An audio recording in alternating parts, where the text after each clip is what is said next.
आज का हमारा विषय है मांग की लोच, प्राइस इलास्टिसिटी ऑफ डिमांड। देखिए, मांग का नियम जो मैं प्रीवियस वीडियोज़ में आपको स्पष्ट कर चुका हूँ। मांग का नियम हमें ये बताता है कि किसी वस्तु की कीमत में परिवर्तन होने पर उसकी मांग किस प्रकार विपरीत दशा में बदलती है। यानी मांग का नियम कीमत तथा मांग मात्रा के मध्य विपरीत संबंध बताता है। यानी अगर वस्तु की कीमत में वृद्धि होती है तो उसकी मांग कम हो जाती है, कीमत में कमी होती है तो उसकी मांग बढ़ जाती है। किंतु मांग का नियम हमें ये नहीं बताता कि किसी वस्तु की कीमत में कमी होने पर उसकी मांग में कितना बदलाव होगा। हम व्यवहार में देखते हैं कि अलग अलग वस्तुओं पर ये प्रभाव अलग अलग तरीके से पड़ता है। कुछ वस्तुएं ऐसी होती हैं जिनमें कीमत में थोड़ा भी अगर परिवर्तन हुआ है तो मांग बहुत ज़्यादा बदल जाती है। कुछ वस्तुएं ऐसी होती हैं कि कीमत में बहुत ज़्यादा परिवर्तन हो जाए फिर भी मांग बहुत कम बदलती है।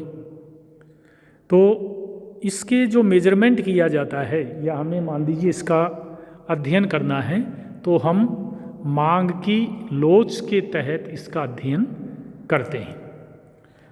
अब मांग की लोच किसे कहते हैं तो इसकी एक सीधी सी परिभाषा है, किसी वस्तु की कीमत में हुए प्रतिशत परिवर्तन के परिणाम स्वरूप मांग मात्रा में हुए प्रतिशत परिवर्तन का माप ही मांग की लोच है। इसे मांग की कीमत लोच भी कहा जाता है। यानी वस्तु की कीमत में जो परिवर्तन हुआ है, 1% परिवर्तन हुआ है मान लीजिए, तो उसकी मांग में जितना प्रतिशत परिवर्तन हुआ है इसका जो हम एक माप निकालते हैं उसे ही हम मांग की लोच कहते हैं। इसे मांग की कीमत लोच कहते हैं। तो आपको ये ध्यान रखना है कि मांग की लोच शब्द का जहाँ भी प्रयोग होता है उसका तात्पर्य है मांग की कीमत लोच। मांग की लोच के विभिन्न प्रकार हैं जो मैं आपको आगे आने वाले वीडियोज़ में बताऊंगा। तो मांग की कीमत लोच को ज्ञात करने के लिए हम इस सूत्र का प्रयोग करते हैं, मांग की लोच इज इक्वल टू मांग में आनुपातिक परिवर्तन डिवाइड बाई कीमत में आनुपातिक परिवर्तन। मांग की लोच के और भी बहुत सारे फॉर्मूलाज हैं, लेकिन ये बेसिक जो सूत्र है वो हमारे पास वो ये है।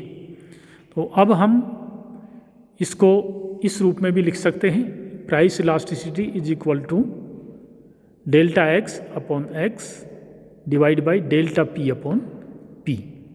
यहाँ इसको जब हम हल करेंगे तो delta x upon delta p into price ऊपर चला जाएगा और ये एक्स नीचे आ जाएगा। यहाँ डेल्टा एक्स का मतलब है, डेल्टा का मतलब होता है परिवर्तन। तो एक्स वस्तु की मांग में जितना परिवर्तन हुआ है वो डेल्टा एक्स है।